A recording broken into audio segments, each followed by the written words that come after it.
Hello again, ganda kachika life! Kumusta po kayo mga kachika? Heto na naman po tayo para sa ating panibagong showbiz update.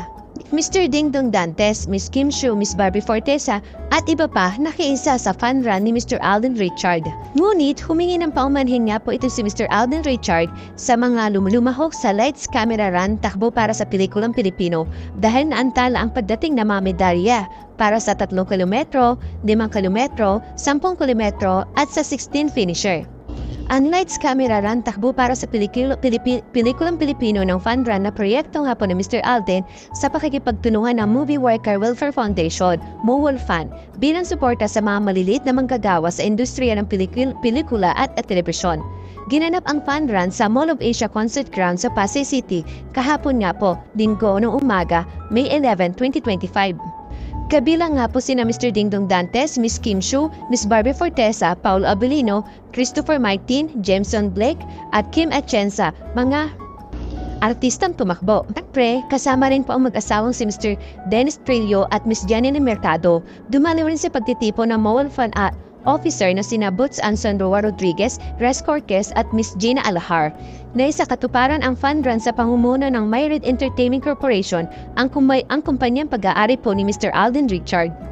Nang magbigay nga po si Mr. Alden ng mensahe sa pasasalamat sa lahat ng mga sumali sa fan run, sabi niya, medyo hihingi po ako ng dispensa sa inyo. Pasensya na po but definitely ang finisher medals will be coming in today. It's just in transit right now.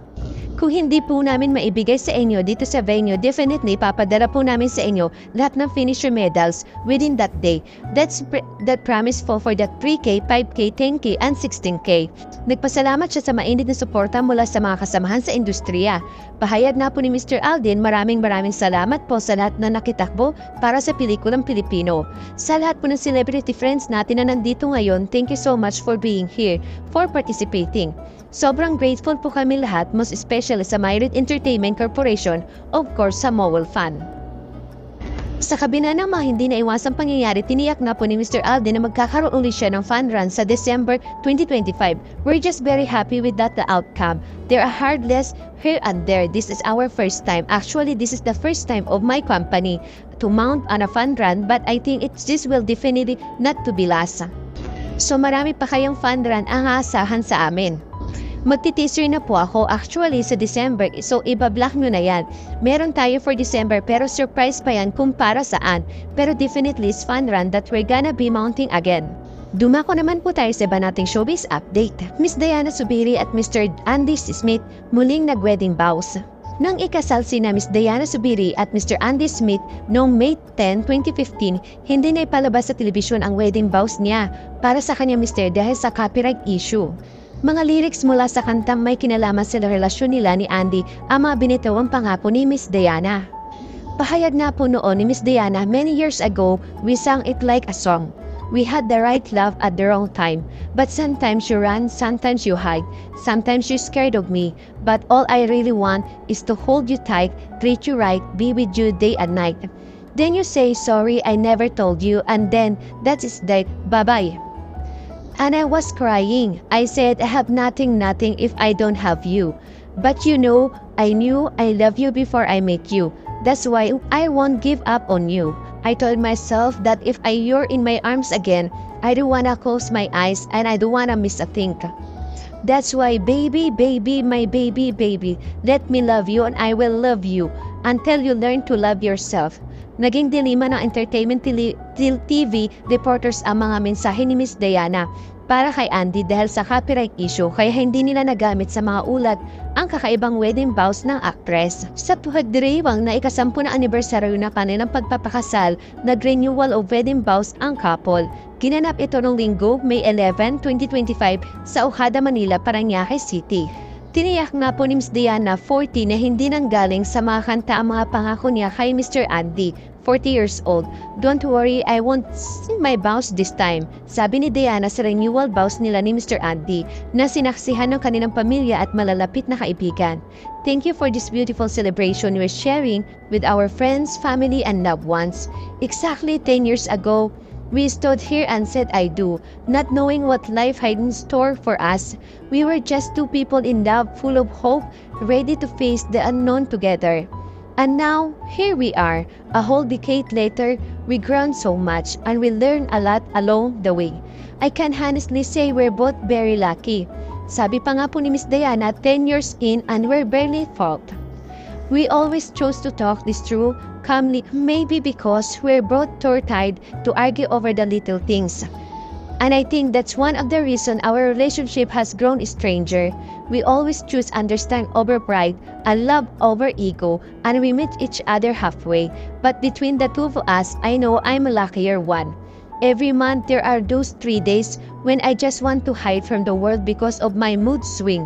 And you never complain, you stay quiet, sometimes even laugh it off. And for that, I'm really sorry, I can't help it. Puno ng pasasalamat nga po si Miss Diana para sa asawa. Aniya, but thank you for holding space for me even when I'm not at the best. Thank you for your patience, your care, and your love that asks for nothing in return. Not for just for me, but for our children too. You always give your best in every situation. I noticed that I truly do. Who walk through, I end up in someone so perfect for me. Tall, handsome, and incredibly lovable. Magkaiba man daw, sila ng personalidad na naigang pagmamahal nila sa isa't isa. Whenever we go, you're always talking to someone, making new friends, and striking up conversation. As people say, walang masamang tinapay. Sometimes I wonder why you need to talk to everyone. Maybe because I'm a little quiet and boring, but honestly, that's just who you are. And I admire for it. You make people feel sense and hear you're genuine. And that's one of the many reasons I love you so deeply. I see how pure your heart is even when others take advantage of it. Sa huli, sabi nga po ni Miss Diana, love, I know I'm not a perfect, but I truly hope you and the kids feel how much I love you every single day. I have my flaws, I stumble, I fall short. But every day, I'll always try, I always choose you. Even I can match your energy, ha ha ha. I'll be there here always. Thank you for choosing me, for staying with me, and for the simple being you. Samantala, dumako naman po tayo sa pinakahuli nating showbiz update. Miss Maris Racal, alam niyo po bang namundok siya? Usong-uso na nga ngayon ang pamumundok at mukhang na-inlove na rin sa nature escape activity na itong si Miss Racal. Sa kanyang IG post, proud na binahagi ng aktres ang kanyang masayang pag-akyat sa Mount Olap sa Benguet. Isa sa mga paboritong hiking destination ng mga outdoor oasis, ang view talagang di maitatangging napaka-breathtaking. Say nga po niya sa kanyang caption, "This mountain Olaf hike was so random and so fun. At the same time, my legs hurt for 5 days straight after." At syempre, hindi kompleto ang trip kung walang paandar. Isa sa mga agaw pansin detalye sa kanyang post ay ang presence ni Gian Bernardino, ang vocalist ng bandang Cup of Joe, na kasama rin sa hike. May pahay pa nga si Miss Maris sa kanya. Hi multo singer GNPP. Isa nga itong references sa kanta ng Cup of Joe na patok ngayon sa mga utaw na pinamagatang multo. Samantala, hindi lang views ng Mount Ulap ang kinagiliwan ng mga fans, pati na ang aura ni Miss Maris na mukhang fresh despite the hike ay inulan ng papuri. Maraming fans ang natuwa sa kanya update at nagpaabot na encourage messages. Glad you enjoy Miss Mount Ulap. Sana makapunta rin kami soon. Isa pong niya na nag-comment, saad ng next hike, sa haha kami na rin mag-aabang. Isa pong comment, I'm glad you're slowly rebuilding yourself. Move forward with grace and gratitude and peace. You have a long way to go, Miss Maris. Rooting for you always. Ang nakakatawang komento naman po niya. Nakakatawa makita sa gitna ng kanyang hectic showbiz schedule, nakahanap pa rin si Miss Maris ng oras para sa self-care at adventure. Hiking after all is more than just physical, it's a spiritual visit din. At mukhang sa bawat takbang niya pataas kasama rin ang pagbuo niya muli sa sarili. Thank you for watching. Kung nagustuhan niyo po ang video ito, subscribe na sa Starlight Showbiz YouTube channel and please don't forget to hit the bell button for a latest update.